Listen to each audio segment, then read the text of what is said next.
अगर जब भी आप सस्पेक्ट कर रहे हो कि इसने पॉइजन खाया है, तो आपको सबसे पहले क्या करना है, उसको 2 उंगली डाल के मुंह में उल्टी करवाने की कोशिश करनी है, ताकि मैक्सिमम पॉइजन जो जा चुका है वो फर्दर एब्जॉर्ब ना हो, वो निकल जाए। ठीक है। मोर ओवर हम वो चीज स्टेप वाइज देखते हैं कि और क्या चीजें होती है जो हमें फॉलो करनी होती है स्टेप वाइज। तो जो मेन हेडिंग है ओपीसी पॉइजनिंग, उसके अंदर ये 3 चीजें आती हैं। नर्व गैस हो सकती है, इंसेक्टिसाइड हो सकता है, हर्बिसाइड हो सकता है। ठीक है। इंसेक्टिसाइड में कौन कौन से होते हैं ये देखो, मेलाथाइन, पैराथाइन। ठीक है। हर्बिसाइड में कौन सा होता है, मर्फोस होता है। ठीक है। नर्व गैस में कौन सा होती है, सेबिन और टैबून होता है। अब देखो, जब भी कोई ये पेस्टिसाइड खाता है, ठीक है, तो उसका हार्ट रेट क्या होता है, नीचे जाता है। इंपॉर्टेंट चीज है ये, ध्यान से सुनना।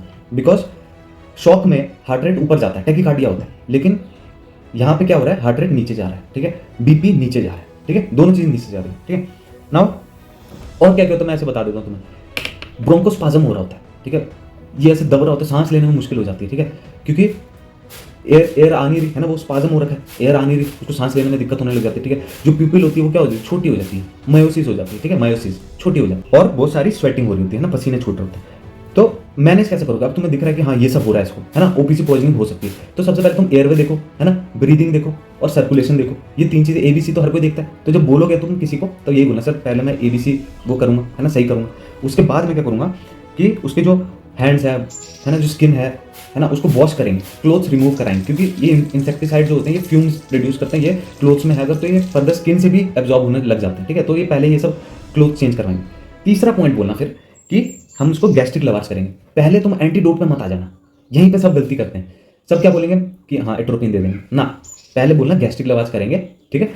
गैस्ट्रिक लवाज में क्या होता है, राइस ट्यूब डालते हैं, है ना, नाक से, और डालते हैं, और क्या करते हैं, उसको वो जो गैस्ट्रिक कंटेंट होता है वो निकलता रहता है। एक्टिवेटेड चारकोल डाल सकते हैं, वो क्या करता है, एड्सॉर्प्शन करता है, जो पॉइजन है वो उससे चिपक जाता है, तो वो निकलने में आसान हो जाती है। ठीक है। तो ये तुमने बताना है कि गैस्ट्रिक लवाज करते हैं। नेक्स्ट में आते हैं एंटीडोट में, तो उसमें बोलना है atropine is antidote of organophosphorus poisoning. ठीक है। तो इसमें 2 mg एट्रोपिन है, ना कि 2 ग्राम। 2 ग्राम मत बोल देना, बहुत गलती करते हैं इसमें। ठीक है।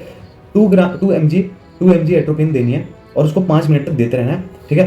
तुमने देखना है कि जो असर थे, जैसे हार्ट रेट कम हो रहा था, बीपी कम हो रहा था, ब्रोंकोस्पाज्म हो रहा था, स्वेटिंग हो रही थी, और क्या हो रहा था, प्यूपिल छोटा होता, ये सब रिवर्स होने चाहिए।